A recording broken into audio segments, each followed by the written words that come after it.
So, Civil War II ended this week. We still have the aftermath stuff, but it's basically over, and, whew, wow. Just, wow, was this an exercise in missing the point? Okay, just to be clear, I still love Marvel. I read damn near every book they put out and think that Brian Michael Bendis is capable of really great things. But this company's been missing the point in their event books for years, and this is just another example. In case you weren't following us, this is the dilly, the deal. Oh, Black Bolt fought Thanos and released the Terrigen Mist all over Earth in two clouds. When they encounter somebody who has inhuman DNA in their system at all, even from thousands of generations past, these people get inhuman powers.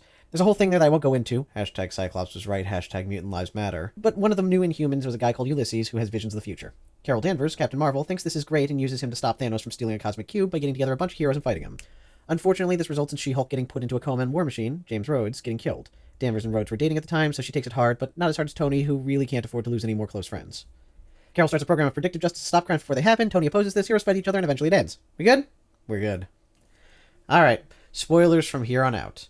While this wasn't a bad story and had elements I quite liked, the end of Civil War II lets us, the reader, know that Civil War II has no earthly idea what Civil War II is about.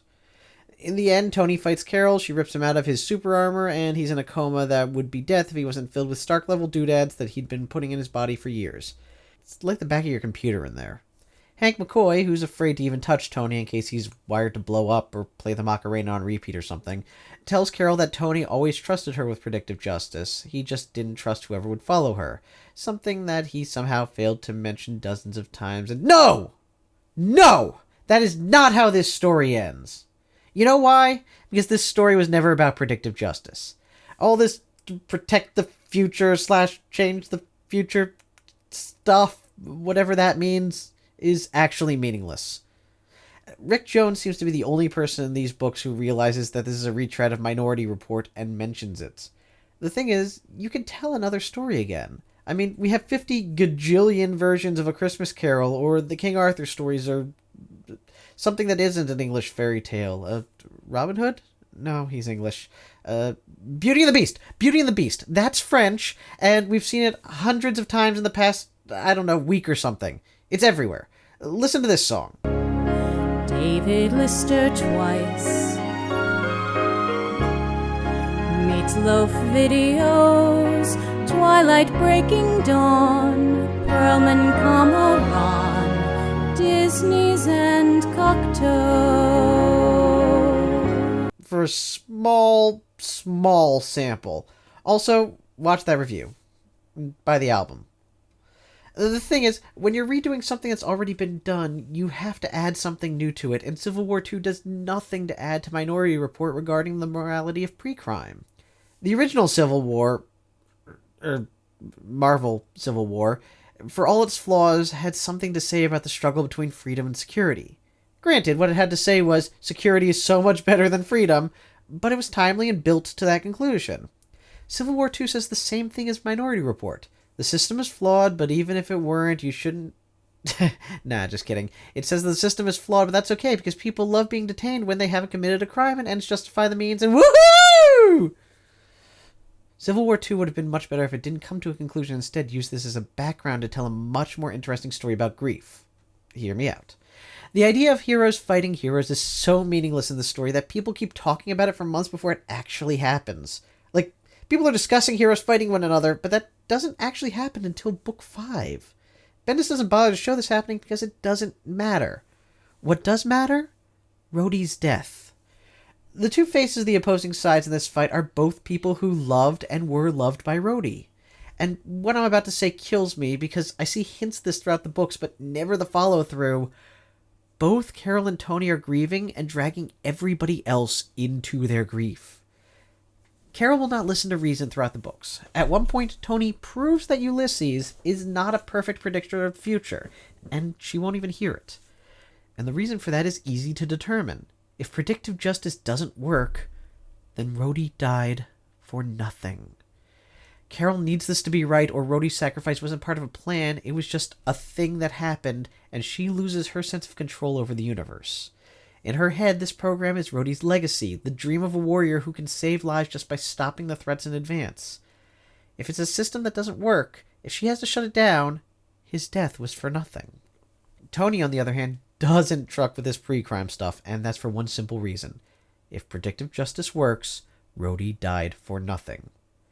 Tony's an atheist. He doesn't believe in divine plans.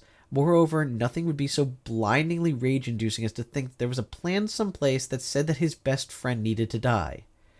Rhodey was a great man who chose to sacrifice himself.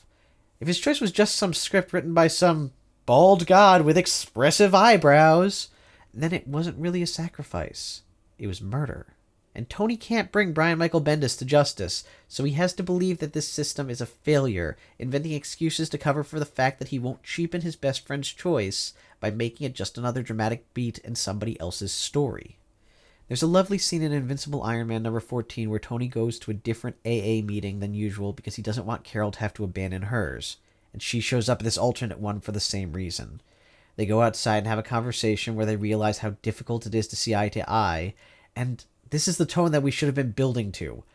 Both are in pain, and they've chosen to blame one another rather than ask one another for support. It makes me sad and makes me want to hug them both. But I can't. And they can't either. That's the tragedy of Civil War II. That's the emotional heart of this story.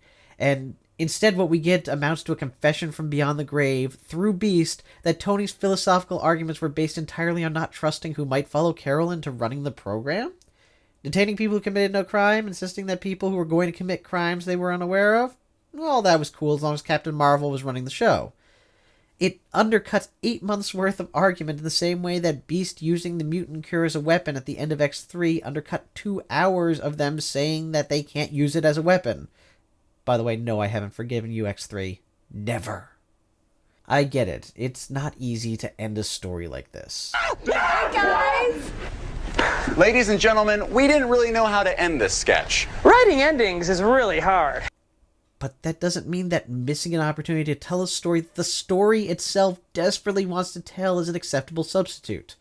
Some of the aftermath stuff with Carol feeling miserable about what happened but being unwilling to deal with it has been good, but when you bury the emotional climax of your story months into a new book, you're losing your chance to bring your audience the rest of the journey.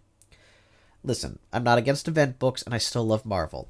I'm not even against superheroes fighting one another on principle. I actually really liked Death of X, and I'm enjoying the heart-stomping, tear-wringing glory that is Inhumans vs. X-Men so far. But it's frustrating when what could have been a really fantastic exploration of a very human emotion and how it can suck everybody else into it turns into a retread of an old Philip K. Dick story. Bet you didn't know I knew that. I did. Time to come out with the otherwise unrelated movie of similar name. Creators and companies can tell the stories they want. I just wish they'd taken this opportunity to tell a better one.